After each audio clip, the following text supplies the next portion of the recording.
I was sitting next to my wife on a beach in Hawaii. Sunset. Ocean breeze. Her head on my shoulder. And in my hands. Proof she was still cheating on me. I didn't scream. I didn't cry.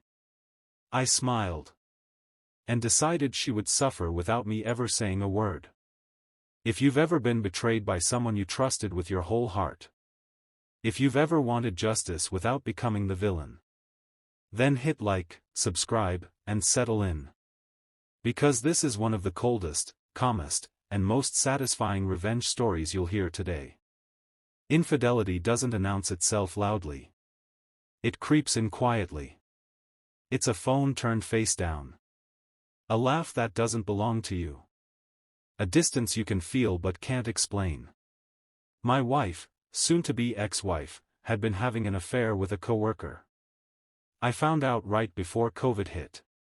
The timing couldn't have been worse, or better. Suddenly, we were quarantined together. Locked inside the same house. Forced proximity. Forced conversations. Forced hope. I was angry, but not explosive angry. That hollow kind of pain where your chest feels tight and your thoughts won't slow down. She cried. She apologized. She promised it was over. And like an idiot who still loved her, I tried to reconcile. For a while, things looked normal again. Laughter returned. Routine settled in. Then came our vacation to Hawaii. A place meant for healing. Or so I thought. On the last day of the trip, we needed to upload vaccine passports to return home. Her phone was closer. She handed it to me casually. Too casually. As I opened it, something in my gut twisted. A name. A notification. A thread that shouldn't exist. She was still talking to him. Not just talking. Texting him the entire trip. While walking on the beach with me. While laughing at dinner. While sleeping next to me. My hands went cold. My ears rang. That was the moment something inside me died quietly. I didn't confront her. I didn't explode. Because deep down, I knew. I was done. There are two ways people react to betrayal. Some lose control. Some gain it. I chose control. I knew if I confronted her immediately, she'd lie. She'd cry. She'd spin the story. So instead, I did something much colder. I deleted the entire text thread. Every message. Every trace. Then I blocked his number. And I handed the phone back. The next 24 hours were beautiful. Peaceful on the surface. But underneath? She was unraveling. She kept checking her phone. Refreshing messages. Frowning. Trying not to panic. She knew something was wrong.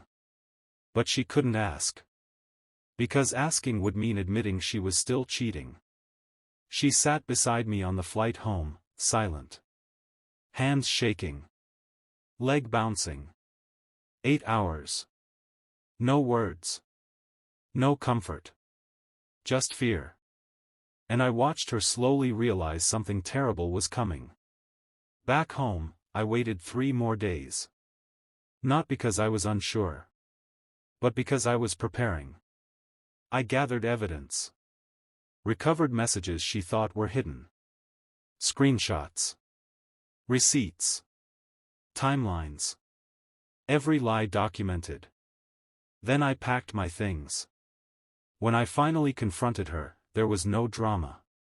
Just truth. Just consequences. She cried. She begged. She tried to rewrite history. But it didn't matter. I had already left emotionally. The revenge wasn't loud.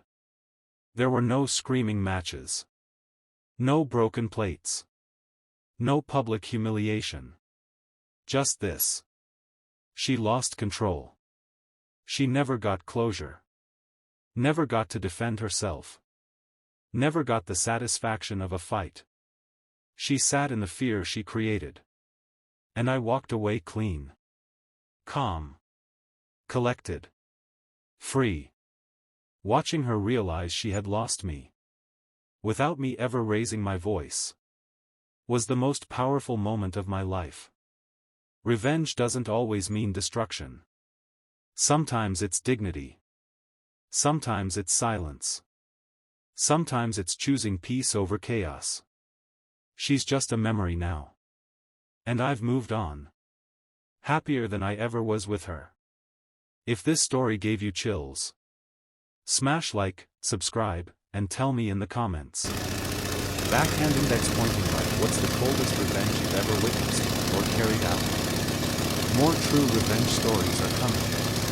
And trust me, they only get darker from here.